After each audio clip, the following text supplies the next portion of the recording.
In the early afternoon of Wednesday, November 20, 2024, Ukraine launched a significant missile attack on Russian territory, marking a major escalation in its counteroffensive. For the first time, Ukraine employed Storm Shadow cruise missiles, supplied by the UK, to target key military and logistical infrastructure in regions such as Kursk and Belgorod near the Ukrainian border. Ukrainian sources confirmed that up to 12 Storm Shadow missiles were used, causing multiple explosions in these Russian-held areas.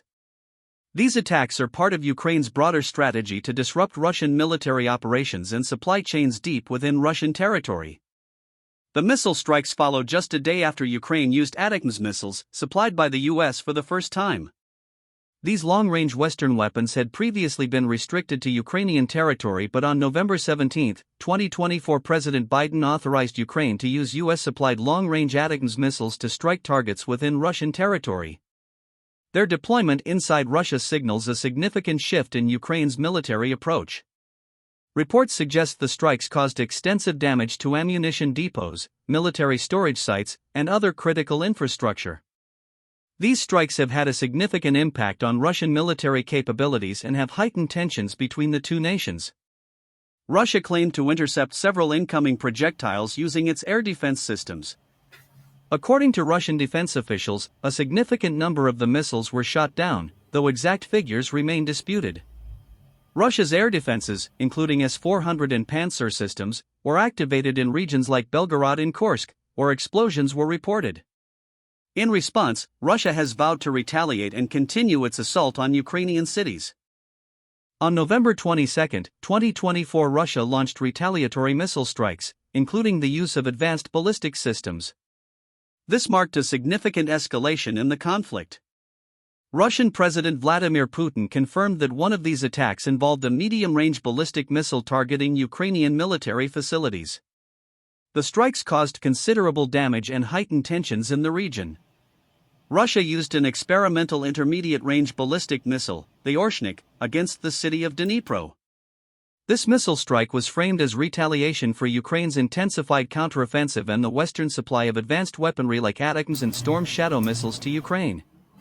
The United States has reaffirmed its commitment to supporting Ukraine in its defense against Russian aggression by authorizing the provision of anti-personnel mines to bolster Ukrainian defenses.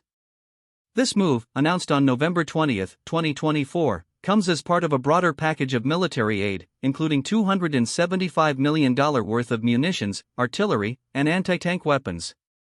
U.S. officials highlighted the decision as a response to evolving Russian battlefield strategies, emphasizing the mine's role in slowing down ground troop advances.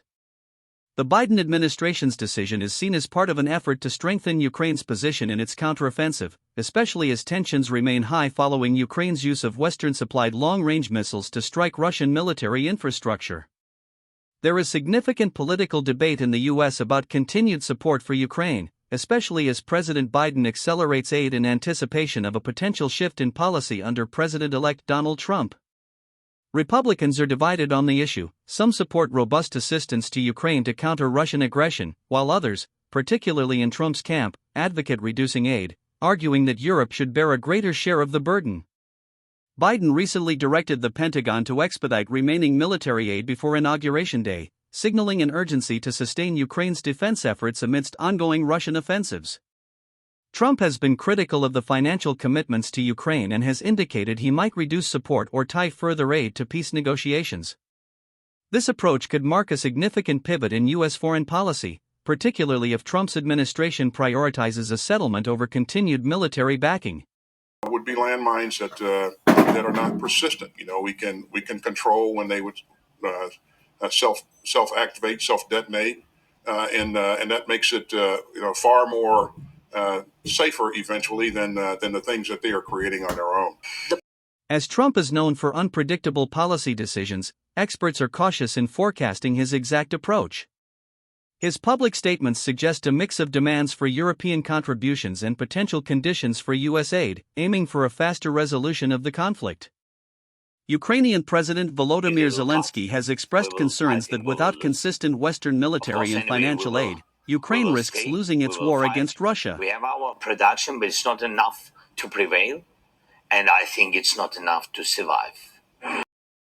Russian President Vladimir Putin has vowed to continue testing and using advanced missiles against Ukraine as part of ongoing military operations. This pledge aligns with Russia's recent escalation in missile strikes, including the deployment of experimental and long-range weapons targeting Ukrainian cities and infrastructure. Putin framed these actions as a necessary response to Ukraine's use of Western-supplied weaponry like Storm Shadow and ATACMS missiles. The continued testing underscores Russia's intent to adapt and intensify its military capabilities in the conflict.